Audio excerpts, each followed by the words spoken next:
ingredients natin. Yun. Siyempre, ilalagyan natin ng sili para kumpleto. Yun. Uy! Shoutout sa mga kasakmol natin dyan for tonight's video mga kasakmol. Magluluto tayo ng, tingnan nyo. You know, shrimps mga kasakmol. Napakatataba at ang lalaki. You know, quality kasakmol. Siyempre, gamit natin ang quality na LPG. 22 kilograms. Saan ka pa mga kasakmol? Tamang-tama sa timbang. Minsan sobra pa. Kaya ano pang inaantay ninyo? Order na kayo sa mga authorized dealers at saka sa mga retailers. Ayan. At syempre, sa mga gusto magpa-deliver niyan, free delivery yan mga kasakmol. Quality kasakmol. Ayan. At syempre, shoutout pala sa Turugi Smooth Clothing. Ayan, yung ating sponsor sa ating t-shirt ngayon. Turugi Smooth, quality kasakmol. So ayan, mainit na yung ating palayok. Mantika, syempre. Natin luya, bawang,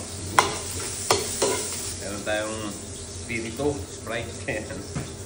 Meron din isa, etong magbibigay ng sarap sa mga nakasuko ng gumamit nito. Ayan, pwede nito mga kasakmol. Nilasing na hipon. Alam natin konti yung luya, bawang, lumabas yung aroma. Sibuyas. Yun, sibuyas. So, nalagyan na natin yung ating shrimp. Yun.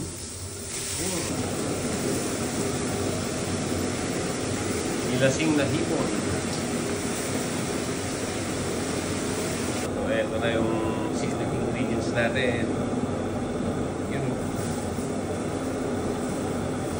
Quality. Nalagyan din natin ng ganito. Uy!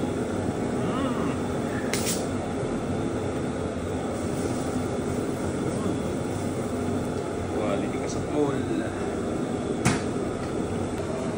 Takpan muna natin.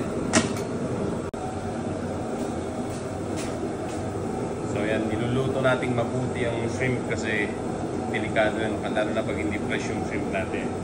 Kagaya nito, nabili natin nung nakaraang araw kaya hindi siya fresh. Lagyan natin sa freezer kaya lulutuin natin mabuti. Yun, no?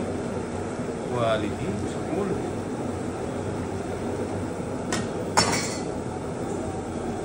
Siyempre, lalagyan natin ng asin. Yun, no? Asin.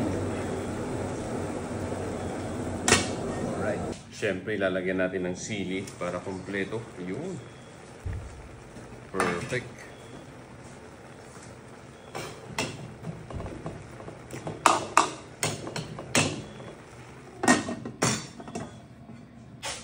Uy, luto na mga kasakmol. Titikman natin yan syempre. Yun, oh. First bite. Init. Yun, oh.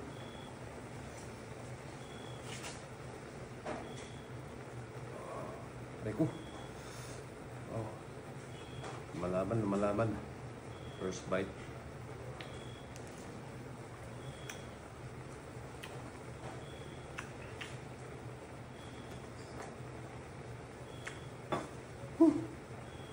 Mainit. Papatulak. Quality. Kakamulan na.